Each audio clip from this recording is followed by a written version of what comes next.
Hello, everybody. Welcome to another episode of the Cartoon Conference here on the channel. Last time around, I talked about one of my favorite childhood shows growing up, Chowder. So if you haven't seen that and you feel like you're interested in Chowder, then go check it out. But today, I'm going to be talking about another beloved childhood show. Definitely ended a lot earlier in my childhood, but still very, very fond memories. Well, you should already know what it is because you clicked on the video. It's The Grim Adventures of Billy and Mandy. Like I always just love that show so much. Like they broke the fourth wall not quite as many times as Chowder, but they did it a decent amount of times, and they did it in very interesting ways. Like I just always enjoyed watching that show. I think it was last summer I actually went back and watched a bunch of episodes. I didn't watch it in order because it's a very episodic show. You don't really need to watch it in order. And I just always found it so much just found it so funny, just all the random stuff that happened. And I was such a big fan of the show that back in like first grade, I remember I had my dad actually make me like a wooden cutout of Grimm's scythe, and I actually still have it. I remember last summer I tried to look around for it, see if I could find it. I couldn't find it. And then I was home earlier this year and I found it in the attic, and I was like, "Oh shit, that's awesome!" Not that I use it for anything lately. Like I'm not going around reaping, but like it was still really cool just seeing something like that. And I remember even one time whenever my friends and I were walking around on Halloween, I don't think we were trick or treating. We were just walking around. I was like, "Hey, you know what? I'm gonna take this with me." I just put on like a black hoodie and took it with me because I'm like, "Screw it, let's do this." And I just love the whole idea of the show. Like it starts off with Grim coming because like he needs to take the soul of Billy's hamster, and then Mandy's like, "Hey, let's play a game for it to determine whether or not you get it." And then Grim's like, "Fine, but I'm gonna warn you, I never lose." So they play Limbo. Grim goes down like really well. First of all, Mandy's the one playing him, and Mandy just walks under because she's so short. And then Grim can go like really low, but then Mandy has Billy's gerbil or whatever the hell it is, gerbil or hamster. She has it attack Grim, so that he falls over. And then I just love the idea that Grim gets outsmarted by Mandy. Like Mandy is that powerful that on their first encounter she outsmarts him. So then the whole idea of the show is just Billy and Mandy are Grim's best friends for eternity now. And then I just love the whole idea of how at like over the course of the show, Grim just gets so comfortable with his luxuries there on Earth that you kind of see him lose his touch. So then every now and then people just kind of whip him around, like. And then there's the episode, like such an infamous episode. One of my favorites of all time is Keeper of the Reaper. Billy's gonna be moving away, and then Billy and Mandy start arguing over who gets custody of Grim. And Grim's just like, "Hey, how about I just go free?" But obviously that's not gonna happen. So then they go to trial, and then they call in all these different people to be witnesses. And first of all, nice little crossover there because they have Scooby Doo as one of the witnesses against Mandy, which pretty interesting. And then bless his soul, Fred Burger. Oh my goodness, what a great character. And then like I just remember so many times like there was one guy I knew in high school. Every now and then he would just randomly bring him up in class. I'm just like, okay, cool reference, bit odd, but. And then there have been other times I've heard other people just randomly talk about him. Like when they start talking about that show, he's one of the first people that comes up because he's just such a random character. But it's so like it's just so much fun watching him. And then in the special wherever they race to go get Horror's hand, and then in the apocalyptic future, you see Fred for a burger has the hand. He's out here literally just looking like Thanos. It turns out that he used it just to like get nachos. And then I remember like just every now and then my friends and I would, or back whenever like my mom used to run a daycare, and like my friends would come over, like we would watch that show a lot. We would talk about it. Oh man, good times. And then I find it interesting the idea that they tried to do a spin-off of it, Underfist, like the where it started off with the Halloween special, whereas like Irwin, Hostel, Gato, Scar, Fred Burger, and Jeff the Spider. And I remember thinking like I never knew it was supposed to be a spinoff, so I thought it was just some random holiday special. But then eventually I found out about it. I was like, oh, kind of see why that wasn't a spinoff. Because, like, let's face it, it wouldn't have been as good. Because out of nowhere, Mandy just became president, so that was interesting, I guess. And then I just love some of the random villains that are recurring, like Scar. I always thought it was interesting how Scar is just like this, like he just tries to be this normal dude, just living in a neighborhood, trying to be peaceful. It's like every now and then he'll just snap and try to take over the world. Like first time he met Grim, he's like, "Oh yeah, let me take that scythe and take over the world." And then Grim just goes gets Mindy and Puddin to defeat Scar because he's like, "Oh yeah, these guys are basically my backup." And then at one point, Scar ended up getting infected by like some magic weed. I don't remember exactly the circumstances, but he gains like these grass powers. So he tries to use it to kill Billy because he's like, yeah, I want to get rid of this kid because he's just torturing my whole life. But then it just doesn't work out because it's Scar. Things aren't going to work out for him. And then that's another thing though that I just thought of, the fact that throughout the course of the show, so many people always steal Grimm's scythe, and it's like you would think it would go better.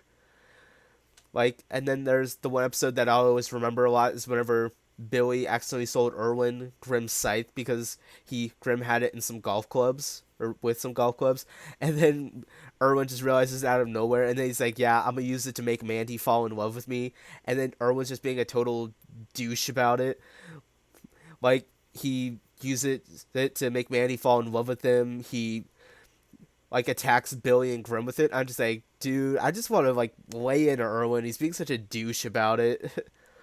Like he's just like this nerdy kid. It's like here he, and then you have the one guy in the background who'll just randomly yell to him, "Yeah, but you're still a dork." And I'm like, damn, that guy just gets him. He's not letting Irwin win. And then I find it funny how Billy's mom just is always crazy. Like she just basically went insane whenever Grimm first moved in. Then finally she moved back, and then she realized like, oh wait, that was real. And then how eventually you just see her like go ballistic on Grimm. She just attacks him. She's like, "I'm in charge of this household." And then there's the episode whenever Billy's mom becomes younger because Grimm used magic on her. And then like Mandy and Billy's mom are competing for who gets to control Billy. And then you see her just like twitching whenever Mandy won't listen to her. It's just so funny just watching the two of them fight like that because it's like here it is, you have Billy's mom who's this insane control freak, and then you have Mandy who's just evil and just naturally controls people. And then I love the whole Harry Potter spinoff, or I guess not spinoffs, parodies that they did with Nigel Planter, another person who ends up suing Grimm Scythe, where it's like, oh yeah, you think he's gonna be this big hero in the end, and it's like, nah, he just stays a nerd forever, like he never gets any better.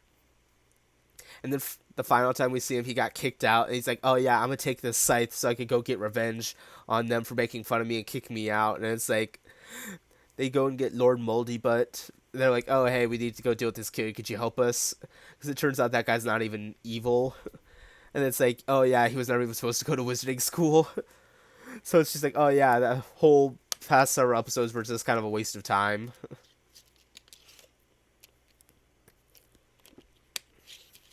And then another one that always sticks out to me is the Wrath of the Spider Queen special, because I think it's well, not just that episode in general, but seeing Billy's son Jeff, that's what always kind of made me uncomfortable about spiders. I wouldn't say that I'm quite afraid of spiders, but I would say that they kind of make me feel uncomfortable because of that. Excuse me. But I always thought it was pretty cool. I think it always kind of made me view milk in a different way. Just seeing how the milk cartons interacted with Billy, I guess. I was just like, maybe regular milk isn't so bad. Like, it reminded me how much better chocolate milk tastes, but even so. And then seeing Mandy and Mindy have to team up together to get out. And it's like, you kind of find out a lot more about Grimm's past, about how things were for him in high school. You found out how he became the Grim Reaper, because I think it was like him, Velma, the Boogeyman, and then a few other people running. And then Boogie was trying to rig the votes, but then Grim saw that, so then he tried to rig the votes instead, but then he was doing it for his friend Velma, but then she saw him doing that, and she thought that he was cheating, so she never forgave him. And then whenever Grimm ended up losing his friend, that's when you see him attack Boogie. That's when you see him like really kind of stand up for himself and start to become evil. And that's whenever he actually became the Grim Reaper fair and square, because they saw how intimidating he could really be. And I thought that was so cool. Like just those moments when you actually see Grim be triumphant. It's like, oh yeah, you're reminded how he can actually be kind of evil. And then the whole idea of the episode, the big Boogie adventure, whenever Grim loses his job because they're like, oh yeah, you're not able to perform. Oh, that's what she said. But yeah, then he ended up losing his position as Reaper. Surprisingly enough, to number 3 of Codenkin's Next Door, which that brings up another thing I need to talk about in a moment. But then how at the very end you see him go up against Boogie, and then he gets to be Reaper again. It's like, oh yeah, everything's back to normal. But another thing about the show that will always stick out to me forever and ever is the grim adventures of the KND, because it's just such an interesting idea for a special. It's like Grim Scythe gets stuck in Billy's dad's pants. Billy's like, oh hey, I need to get this out. So first of all, he calls Ed and Eddie, and they're like, no, we don't do this for free. And then he's like, call the kids next door. They're cheap. So he calls the kids next door to try to get the scythe out, and they're just like, this is stupid. So then they have to go on a mission, and then they end up taking Billy with them because they're like, fine, we'll deal with this later. And then Billy ends up in this chamber with the delightful children, and they become the delightful Reaper. And then you just see like all the random things, like the show's crossing over, and it's like they just go around reaping everyone. And then Mandy tries to take over the kids next door by making everyone think that she's number one. And it's just funny the fact that the only people who notice it are number one and number five. It's like everyone else just falls for it. And then I love how Mandy's like, you have the most advanced kid army on the planet. You could use it to take over the world, but instead you use it to try to get out doing homework and stay up past bedtime. And then you see her like with this giant Mandy robot, and then she merges it with the Reaper, so now she's in charge. Like she's in control, and then just out of nowhere, Grim and number one just come in. There's just so many good moments. And then another crossover that I will always remember is whenever Billy just digs up Fred Flintstone, and then like he's trying to get him acquainted with the modern age, and he's like, "So, do you have a name?" He's like, "What is your name?" And he's just like, "Oh, Fred." And he's like, fine, I'll just give you a name. How about Jake Steele?" And then he just looks at the camera, just like, just looks at the camera like Jim Halpert. And then eventually, like, something happens, he just goes ballistic, and then Grimm's like, okay, yeah, I just gotta freeze him again. Oh man, there's so many good memories, just so many good things about the show. Like, I can't really think of too many things to complain about. Like, it just does all sorts of weird stuff, but it's like, it feels like it does it in an organized way. Like, that's the thing I don't like about so many cartoons nowadays. I'm sorry, my nose is still kind of stuffy, and I'm really trying to avoid inhaling super heavy. But that is something that I don't really care for about cartoons nowadays. It feels like they just do all sorts of random stuff, but without any sort of cohesion. That's why I really appreciate about some shows like Billy and Mandy or Chowder or other stuff like that, stuff that's a bit older, because I feel like they can pull off doing really weird stuff, but it feels like it's still relevant. And then just shows nowadays, it feels like they're just trying to appeal to the lowest common denominator. It just feels like they just put in such basic effort, and it's just really depressing, I guess. Billy and Mandy will always go down in infamy for me. Like, I'll tell you what though, one of the hardest things that's, I don't know what I'm trying to say. One of the hardest scenes throughout that show that will always be difficult to watch is the scene whenever Billy and Mandy go to like this reverse world where everything is like the opposite. So the alternate version of Mandy is like incredibly nice and sweet, and she's just like this very typical little girl. And then Billy's just dumber than usual.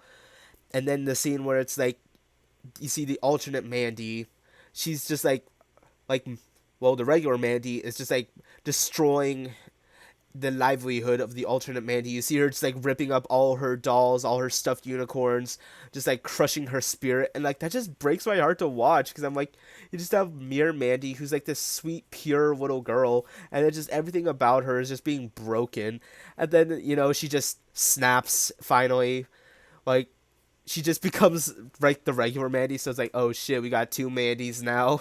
And then you see Grimm just freak out at the idea of two Mandys and like a billion Billies. And oh boy, like the scene is hard to watch, but after that, it's just hilarious. There are just so many good memories about the show. I know I keep saying that, but I say that about a lot of shows, but it's true. Uh, I can't really think of that much that I could really say I don't like about. Honestly, it's probably the same idea about what I'd say I didn't like about Chowder. It's just a random one-off episode that I just don't find as funny, or maybe it's just not as interesting to watch. But you know what? Even so, another character that's always fun to watch is Dracula. Like he's just like this old dude. He just complains about everything, and out of nowhere you find out that he's actually Erwin's grandfather. So it's like, oh yeah, Erwin's like part vampire, part mummy, and yeah, pretty interesting. So not really much more I can say about the show. It's very funny to me. I feel like if you look up actual ratings for the show, it's probably gonna be a lot lower. But you know what? That's one of those things where I say ratings aren't everything. It's just probably rated by people who don't get that sense of humor. It's just not their cup of tea, and that's fine. Like the show's not for everyone, but to me, it's just freaking hilarious. I will always have fond memories of it.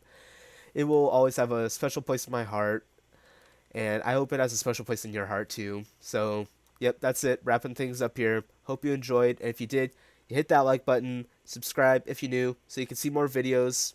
Actually, for this series, there's only going to be one more video because I'm going back to school in a few days, so this is just a nice little mini series. Just wanted to talk about cartoons that really stuck out to me, and there's one more left, so stay tuned for what it's going to be. I'll see you guys next time. Bye. Bye.